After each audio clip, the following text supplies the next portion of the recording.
wrap this up early. So, I'm joined today by the co-founders of luxury events and marketing company Pave London, Victoria Larder and Pete Rolfe. They set the company up in 2004 and they now work with leading brands and elite individuals to offer bespoke end-to-end event management solutions. So, Victoria, Peter, Victoria. and no. I'm elite individual. Thanks for joining us. It's good to be here. Yeah, thank you very much. So, I don't know Should we tell you about our history? I'll do that. I'm actually excited that you're the first time I've got two people together talking. So exactly.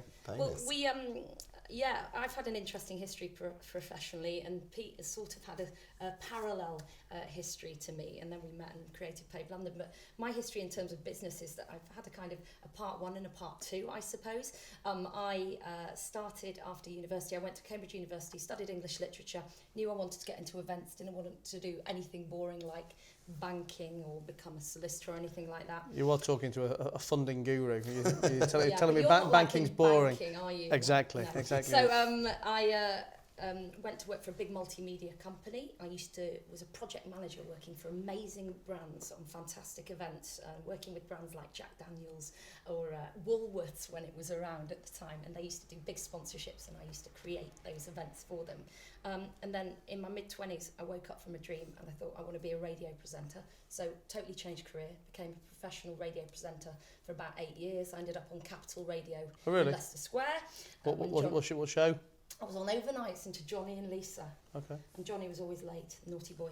And then the recession happened in 2009. I know you were personally affected by that. And I was in commercial radio and it became a different beast. You know, they didn't want the same sort of presenters as before. They wanted celebrities like Mark Wright from Towie. Okay. I mean, I'm a great admiration of that man, but no.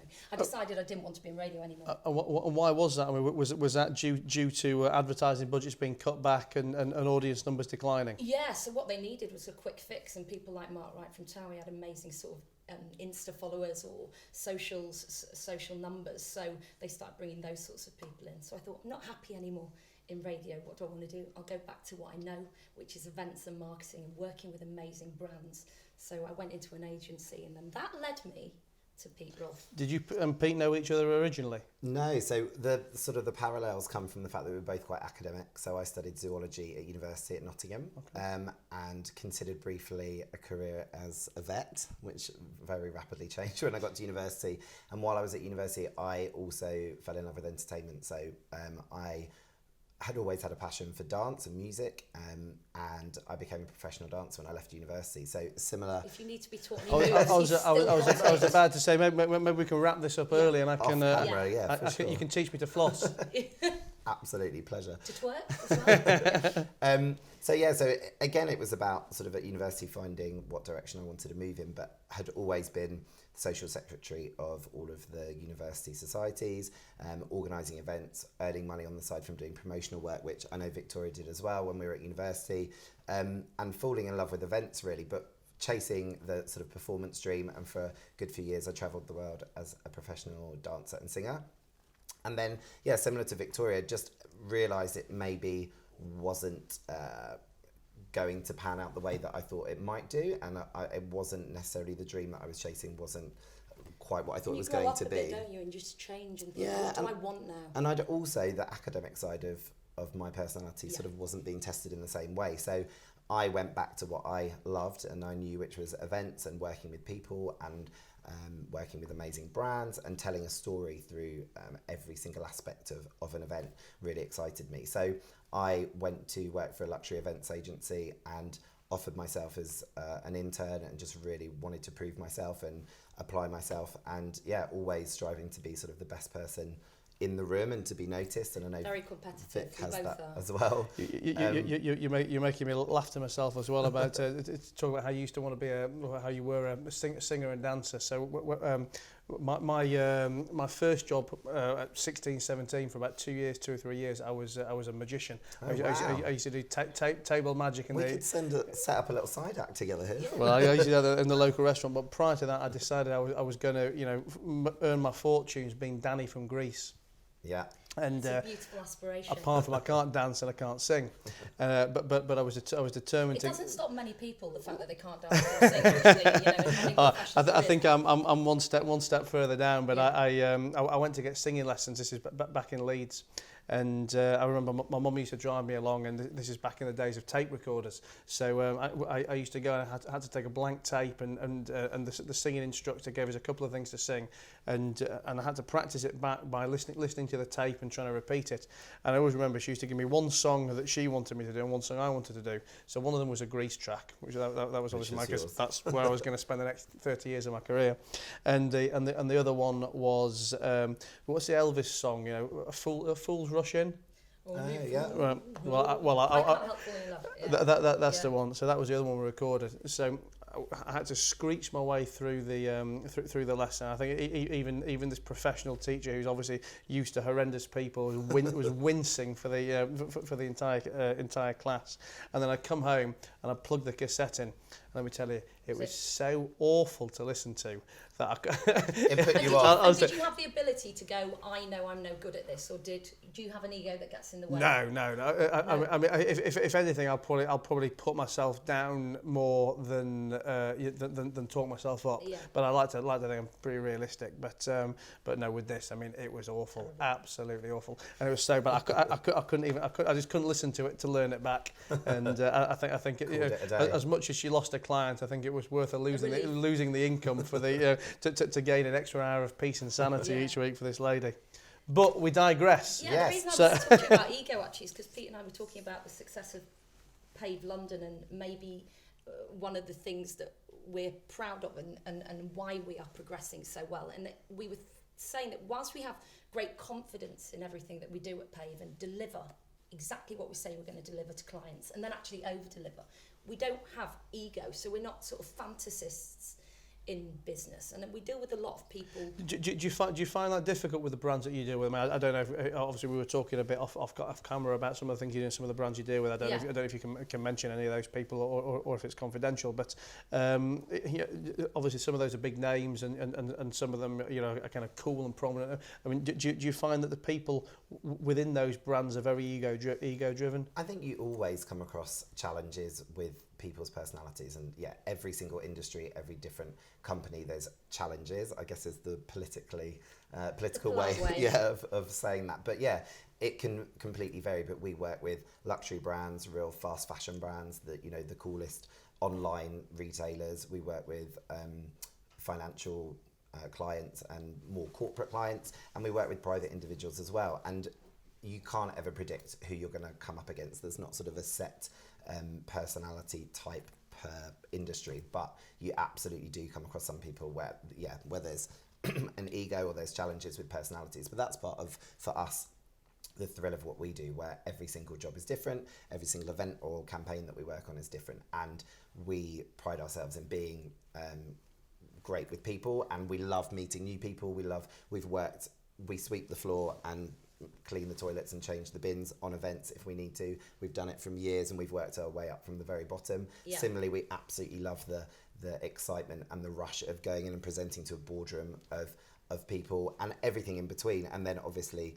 what's seen as more the glamorous side of what we do on event is then delivering a real, you know, event with panache. Is really and so how do you deal with maybe you've got a specific example, but how do you deal with a client whose ego is getting completely in the way of delivering what you know is the best solution for the event, the best solution for the client? And I know we could probably argue that you know, these brand owners or these people within the brands, you know, they know the brand better than arguably you do or anybody else does. But you know, when there's a time where your ego's just completely running away with itself, the decisions you want to make are absurd, and it's going to deliver a really shit product. How do you combat that? Our job is to advise people, but ultimately we have to listen to them. If push comes to shove, you'll just do as you're told. Yeah. Well, to a degree, I think what we always try and do, though, is demonstrate that we do understand the brand and we live and breathe it, and that's our job, to demonstrate to somebody and work with collaboratively with that ability to not plump somebody's ego, but let them understand that we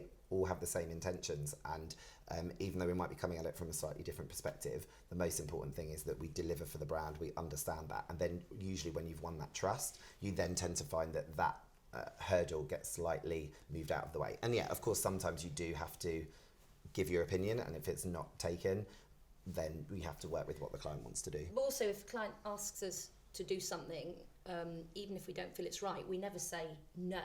You can say no, but you can say yes, but actually still do something in a slightly different way. We hate it. We have suppliers. We ask them questions, and some people just go, no, impossible, and we go, well, nothing's impossible. Let's work with you. Let's find a solution. Let's do something else. That's the way we treat our clients. We don't just go no, or we don't think that's right. You and work equally, with them to navigate. We don't just say yes to somebody's ego or preference, because if it's not going to be the best thing for the brand or for a campaign or for an event, then it's absolutely our job to try and help our client realise that. So we're not instantly a yes or a no person, are we? It depends on the situation, but we categorically, there's always a way. There's always a way to get around a hurdle or a problem. Cool. So tell me, best decision you've ever made? It's definitely to set up Pave London. Yeah. Best decision, business decision. Whatever you think. I think from business affects our personal life, doesn't it? And finance and your work-life balance. So business has a lot to play in people's happiness, and it's less to do with money. Sorry to interrupt you again, but we were talking this morning, and we record like a Matt's Monday masterclass where we answer questions that that people have written on social, on email. But one of the topics that came up was how to get the perfect work-life balance whilst creating a successful business as well. So chuck it over to you. Well, that was a big part of that. So we both worked very hard. We both, as Victoria said, we're very competitive. We like to do well. We want to succeed in whatever we're doing. And we were working at companies where perhaps bosses or employers didn't necessarily have the same vision, or They'd perhaps lost the love. Yeah, sometimes had lost the love. Maybe went about managing a team in a way that really didn't feel right for us. So there was always that feeling of, although we wanted to prove ourselves and really wanted to succeed, maybe we were doing it for people that didn't have the right intentions or the same approach. And Victoria and I both approach business in the same way of wanting to do things authentically and for the right reasons. We spend so much of our time working, so it needs to be enjoyable. So we had a meeting of minds when I was working at a venue in Soho, and it was a top venue that was sort of the number one spot at the time, and Victoria brought a client, and we created this fantastic event for a slightly more traditional client that wasn't so bougie, and created an incredible event. And that client then said, how do we get you two working on the account together? So I moved to the agency that Victoria was working at the time, and we started essentially running the business. We were winning clients, we were retaining clients, people wanted to work with us. Everything, yeah. And we were getting inquiries about moving in-house for businesses and for brands together. And we realised, well, actually, we've got a real talent here. There's something that works with our personality. We connect in a business sense. And it was nice for me to finally work with somebody clever, actually. And so to get that, likewise. Yeah. And we have fun every day. You just think, I don't want to have to explain things all the time. Oh, that's Pete. Yeah. Oh, so and but having fun as well, enjoying what we do, and coming at it from similar perspectives in terms of how we want to work. We want to be ethical. We want to create a great work environment for our employees. So we want to right the wrongs perhaps of other companies that we worked at in the past. But to come back to your question, that big decision for us to launch a business together, we hadn't ever created a business before, so it was scary. It was a big leap, but it felt like the right time. People wanted us. We'd proven ourselves to ourselves and to each other, and clients and brands were saying, we want you. And so there was a need for what we were doing. But we also didn't just, even though people had asked for us to set up a business together and we're going to give us business, we didn't go, right then, let's be flash straight off. Let's get a big office. Let's have a fancy receptionist. Let's get all, let's buy big cars or whatever. We're like, let's do this in a really controlled way. Well, it was just strategic, wasn't it? It was looking at what we wanted to achieve, what might be the absolute, the biggest achievement, through to maybe a more realistic plan. And I think that's really important. In business, it is exciting and it's exhilarating, and there's lots of opportunities. And I'm sure you know yourself, a lot of opportunities don't always come into fruition. And if you banked on all of those happening, you'd be in a lot of trouble. So early on, we were bold and we were confident with our decisions, but we were cautious. And I think we were both taught by our family and from our experience in life. families with lots of money. It's not that they're badly off, but that we don't have massive amounts of wealth to fall back Sure. on. So that also informs how we we started. So tell me about your scariest moment along the way. Do you think that was actually setting your business up in the first place, or has it been something else that tops that? I think that probably was the biggest moment. So yeah, that comes with an element of apprehension. So maybe not fear, and we weren't scared, but in business sense, that was probably the biggest jump. So probably we both knew we were going into something that we had experience in as well. So, there wasn't anything to fear from that. We're both confident in our skill base, and we don't make stuff up. So we knew, like, if you get the clients and you deliver, we can make this fly. How long did you actually plan to do the business for? Did you procrastinate, or did you make the decision and get on with it? So on the first night that Victoria and I ever did an event together, which was for this client in the venue in Soho, I took Victoria as my client in a rickshaw around Soho to some late night venues to celebrate, and we were having such a laugh but had such a similar approach to business that I said we should set up a business together, and we laughed and we went and toasted and cheers. And then it was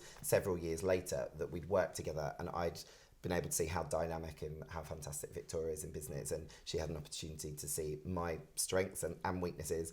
And then it was about 3 months we said, okay, we need to start thinking about how we would do this. We started creating a P&L and then starting to, do the fundamentals of business on Excel spreadsheets and all that. And it was just trying to lay things out. During that 3-month period, we were approached by a couple of other brands, and then the nature of the business we were working at came to quite an organic end quite abruptly, and it actually freed us. Although it meant financially we were a few steps backwards than we would have liked to have been, we were freed up and we were instantly able to go out, and there were no restrictions on us. So it was quite exhilarating time. But about 3 months from let's do this to then when we founded the company. So it was quite quick. But then, of course, there was a lag before we got any money. So 3 months of setting up and then another 3 or 4 months of absolutely no cash. But we laugh now when we think about the first payment that went into our company bank account and how minimal it was. But how excited you get about it? Yeah. But we didn't take we didn't take our balance to zero. We just took a small. Did you celebrate in a rickshaw? Singing disco tunes around Soho. So tell me, along the way, have you had any mentors? Do you have any mentors now? Something that's helped? Personally for me, I think it's my dad. So he's a marketeer and he's an entrepreneur, and he came from a working class background, I'm sure he won't mind me saying, and he built up an amazing business with my mum's support, and he's always been a mentor for me for taking challenges and thinking, no hurdles too big, and if you've got the nuance and you've got the drive, you can make things happen. So he's a personal mentor for me. And then I'd also say Victoria for me, we've got each other. Yeah, it's incredibly useful. We spend a huge amount of time together, like Pete said. We discuss things all the time. We act quite quickly, but at the same time not impetuously. So we're very responsive as well, aren't we? So I really feel so happy to be in a business with a co-partner. Quite a lot of mates of mine run businesses and they're making all decisions themselves, and fabulous, kudos to them. But I personally, I'm an identical twin, so maybe I like being in a partnership. Yeah, but I think you can learn from everyone. Can be a mentor. Everyone you meet, even if you don't necessarily. If you can learn from everybody, and even if they're a challenging personality like we were talking about earlier, there's something you can learn. And if you approach everyone with that same perspective, you will constantly learn and you'll constantly develop. So maybe idolising one person can be a weakness. I think it's great to have a direction from somebody, but learn from everyone. But on a personal level, I idolise Bon Jovi. Okay. So would we consider him a mentor or just a... Living on no, I don't think he's a mentor, but he's my aspiration. I was listening to him this morning while I was getting ready in the shower. Really, I've not listened to him forever. Does must be fate. Bon Jovi inspire you? Well, I mean, I do like Living on a Prayer too. Yeah. But it was a more recent album I had on today. I forget which one it was. We're Here to Follow. Yeah, we aren't born to follow. That's the one. Yeah, that's the one. Brilliant. Love him. Maybe he's watching this. Definitely. Hi, John. So tell me, what's the best bit? If you had to pick one single piece of advice that you've been given? My boyfriend's ex-military, really down to earth and very sort of got loads of common sense, and he just sometimes says to me, like, when we might have not got the deal that we wanted to get, and he just goes, head down, keep on going. Sometimes it's like you're in a wind tunnel, but you just keep putting one foot in front of the other. And I sometimes think if something hasn't panned out as I wished it would, just keep on going, and then it turns around. Just keep on going.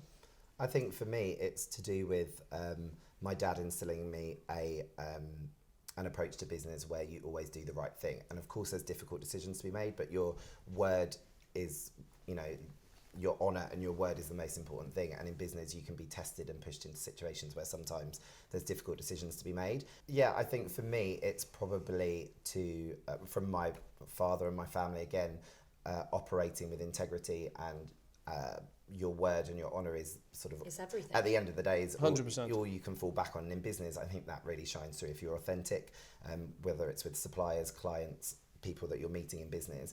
I think that shines through, and I think people recognise that, they trust you, and that's really important in business. So any future plans for Pave you can tell us about today? I think we're getting close to maybe setting up another arm of Pave London, aren't we? Yeah, well, an arm that we've been developing for the last 3 years is a niche that we identified within the LGBTQ plus community. So I'm a member of the LGBT community, and 3 years ago I realised that brands are more and more communicating directly to the community, and sometimes in a really authentic way, and again coming back to that authenticity, sometimes maybe a bit disingenuously. Are we talking brands in general that want to get exposure to the market, or specific LGBT brands? Well, no, I think it's brands in general are realising diversity is really important, diversity and inclusivity. There's a lot of debate about equality for women and for racially for different ethnic minorities is something that maybe has been discussed a little bit more, and now I think it's becoming a bit more of a focus on the LGBT community. So brands realising they have to address and communicate to all of their consumers, and it's been happening more and more over the last 3 or 4 years, and I noticed that maybe it wasn't happening in quite the right way. And Victoria and I have got lots of great contacts from publications and institutions, organisations, charities, the pride organisations across the country. So I said maybe we should focus on taking all of our skills in brilliant production, amazing event management, marketing campaigns that really, really deliver, and applying that to brands that want to communicate. And we surely can make that much more of an authentic message or campaign. And so we've really put ourselves into that position in the last few years, and that's really now starting to pay dividends, and we're getting a reputation, we're winning awards, we're being nominated for awards.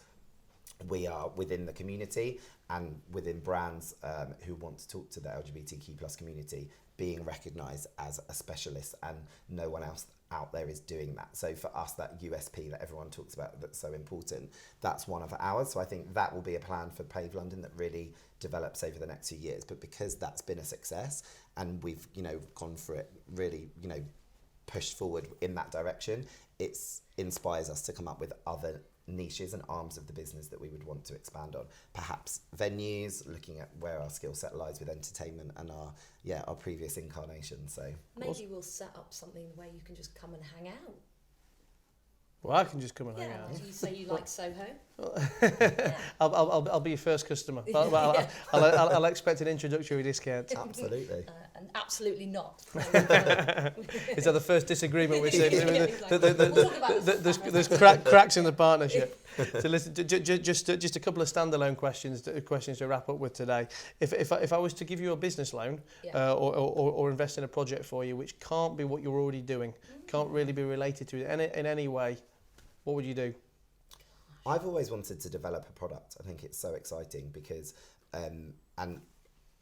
my family business is in the wine trade. So for me, I've got a real interest in that side of things. You should have so told me that at the beginning. Often when we do these, I've got a lot of wine in the kitchen. We normally open a glass, have a little chat. Next time we'll come back for a wine. But yeah, for me, I think a product is something that really excites me. If it can't be anything to do with entertainment and events and marketing, I think developing a product and taking it to market would be really exciting. And was your Victoria's your business partner, or you're breaking off on your own on this? She'd be the face of the product. She'd be on the label. Thank you so much. What would I do? Maybe I'd just become a mother, so maybe I'd do something to do with childcare, but I'm not sure. Do you know what? I've got to keep the focus on Pave London at the moment. And because when we are really, really focused, it absolutely takes off, doesn't it? I think, we're much more likely to do something within the realms of what we do. So it's a hard question, but... Don't worry. Well, listen, Challenging interviewer. well, this is your final question, which may be even harder. So I always like to ask my guests before they leave how they would like to be remembered once they're gone. Not gone from the building, Not, but like, gone from the world. Yeah. Very but deep. but you must specifically answer it by saying how you would like your tombstone to be written. Oh gosh. Fabulous, entertaining, entrepreneurial, business owning mother. Lies here. Lies here. P.S. She had amazing hair. Would you agree? / like Bon Jovi. Like Bon Jovi. Exactly. Or a bit of Rod Stewart. Actually. Yeah. I think mine would probably be more simplistic, and it comes from something He's saying I'm verbose. my nan always used to say to me. She used to hold my hand and just say, "Do everything and be happy." So I think that for me would be did everything. Maybe would be slightly worrying to have on your tombstone, but no regrets. Was always happy, laughed, and made people laugh. I think that's the most important thing for me. You see people, don't you, with no regrets tattooed Yes. on their forearm, don't you? Yeah. Yeah, I'm not doing that. Well, listen, guys, thank you very much for coming. That was Victoria and Pete, Pave London, our first double team guests. So I hope you guys enjoyed it, and thank you very much for coming. Absolutely. Thank you. Lovely to meet you. And you. Nice to meet you. Thank you. you.